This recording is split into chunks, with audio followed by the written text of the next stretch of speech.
What's going on, Play Legit fam? It's KJ here. Welcome to the podcast. The Dying Light game review is going to have to be delayed. I thought I was going towards the end of the game. I put in a lot of hours. I thought I got past one of the big, epic parts of it, and I'm like, okay, it's over with. Then a whole nother game world opened up, a whole new place to explore. So, guys, for me to accurately review this game, I'm just gonna need more time. I don't want to rush. I don't want to BS you. I want to keep it real. Well, hey, man, did you guys see the special collector's editions of Mortal Kombat this time? Now, this company, NetherRealm, is known for delivering on collector's editions, statues, and such. You remember Injustice? So, this was no surprise. And let's break down what we get. The Mortal Kombat X Premium Edition, this is digital only. Now this comes with the Combat Pack and it retails for $89.99. Mortal Kombat X Limited Edition comes with the exclusive Scorpion skin inspired by the Cold War, and I quote from NetherRealm Studios, and a fan artist from the MKCollective.com, a crowdsourced destination where Mortal Kombat enthusiasts can upload, submit, and share their MK related art, images, cosplay, music, and videos. End quote. And that also comes with a combat pack. That'll be available PS4, Xbox One. That will retail for $94.99. Mortal Kombat X Collector's Edition, this is where it heats up. You get a Scorpion statue, an exclusive steel pack and steel card. A steel card, y'all, that's some VIP stuff right there. Mortal Kombat X Blood Ties Comic Book Volume 1. In-game gold Scorpion skin. So for those of you with that gold fever, gold Scorpion skin, of course the combat pack. This will set you back $179.99. This one is actually a little cheaper, but it comes with an exclusive Scorpion figurine designed by Course. Course has been recognized in collector and designer figure communities for their artistic approach, dedication to detail, and unique storytelling through sculpture. So you get this in-game Scorpion skin inspired by the figurine, the combat pack again. This will retail for $149.99. It seems like the Scorpion figure that stands out the most is this Course, but it doesn't come with the one that's more expensive. So it's like you got to trade off. It's like, will I get the comic book, the traditional Scorpion statue, or will I get the Course edition that doesn't come with the comic book, that doesn't come with the standard Scorpion statue, and comes with a unique take on Scorpion? And again, that one is slightly cheaper at $149.99. So there's a lot of stuff popping off with MKX. The one thing I do know, it's probably going to be worth the money. They always jam-pack their fighting games. They don't give you the short end of the stick. Those of you who aren't big hardcore fans of fighting, they still provide story modes and other little nice things to do. So we look forward to Mortal Kombat X. That releases April 14th, 2015, worldwide. So we know that Sony Online Entertainment has been bought out and it will be renamed Daybreak. That's right, Daybreak. So they do say that the games will continue to operate as they had before. So it's stuff like DC Universe, Planet Side 2, their other IPs will continue to run. And it also makes me wonder, will that open up the floodgates? Like, for example, DC Universe, could that end up on an Xbox One console? Just basically, would their reach expand with this rebranding of the studio? And I hope that this also means that all these guys get to keep their jobs. They will maintain and keep these employees. I really don't want to see people lose their jobs. I wanted to talk about games that keep being re-released for the new generation.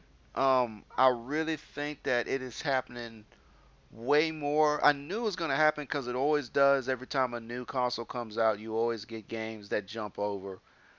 We saw it last generation. We saw games like Gun, Tony Hawk's American Wasteland. So that's expected, but I feel like the frequency this go around is way more. They're bringing it to PS4 XO, but they're not doing a whole lot. It's rare when you see a game take the leap and they add an actual graphical enhancements, not just how we shine it up just a little bit. It's now in 1080p. Big whoop.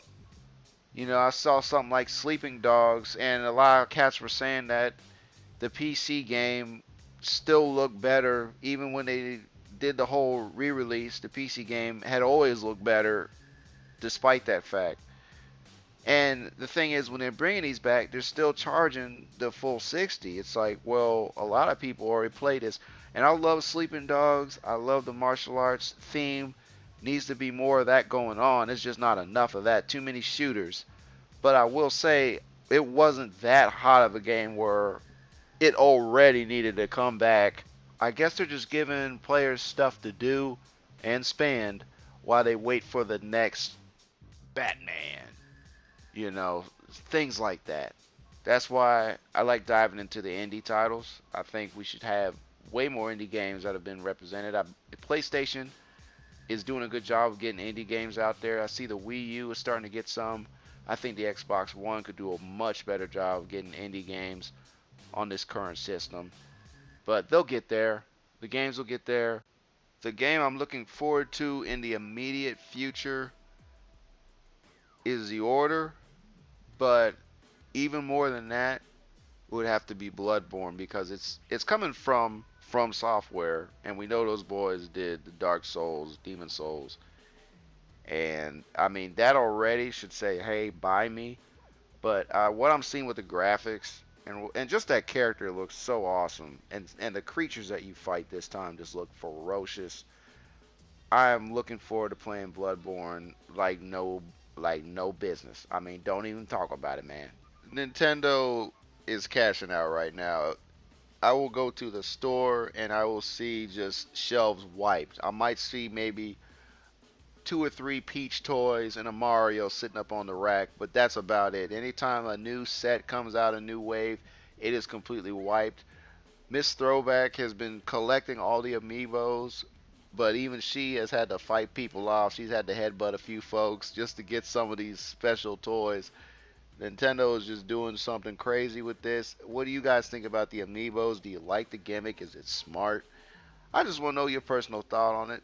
Me personally, I wrote an article a few years back saying that the smart way to do DLC would be to implement some type of carryover system. And that's exactly what Amiibos are. You could buy one Amiibo toy and it will be valid in many games now and coming into the future.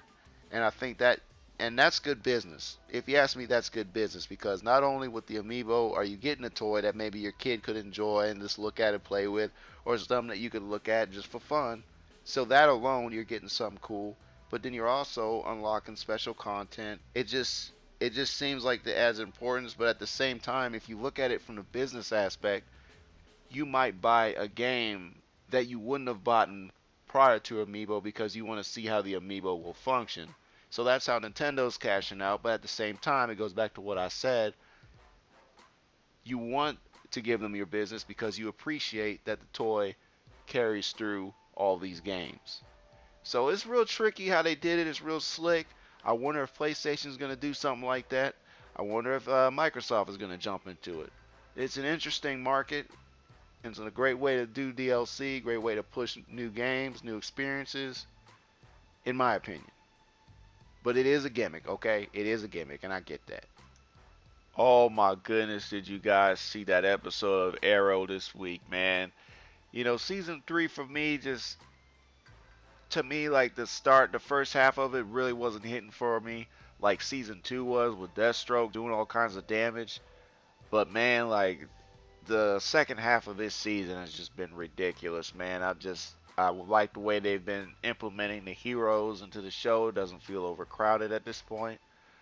I'm trying not to spoil anything here, so I'll just say I like the direction they're taking it, and I love the direction they're going with the Flash. They introduced a villain to the show, which I was very much looking forward to seeing for a while, and I love how they handled him. So check both of those out. Let me know what you think about those shows. I want you guys to check out PlayLegit.net. We reviewed Wu-Tang Shaolin Style, guys. That's right. Who remembers that fighting game? It was violent. Had the best music, the best cast. Check that out. If you love the Wu in any capacity, and I know you do, who doesn't like the Wu-Tang Clan? Check out C-Mac the Don's review of that. And also, my boy T42. We did a list of our top 5 dinosaur games. That's right. Check out the top 5 dinosaur games ever, in T42's opinion. New site design, February 10th. That's right. No, that's locked in. That ain't like me tripping on the Dying Light review. I apologize again. But that is set in stone. New site. New site design, February 10th. That's right. I appreciate y'all listening to the Play Legit podcast. This has been KJ. Please keep it real, family. Play Legit, fam. We got to do this again, man. Come back next week. Stay real.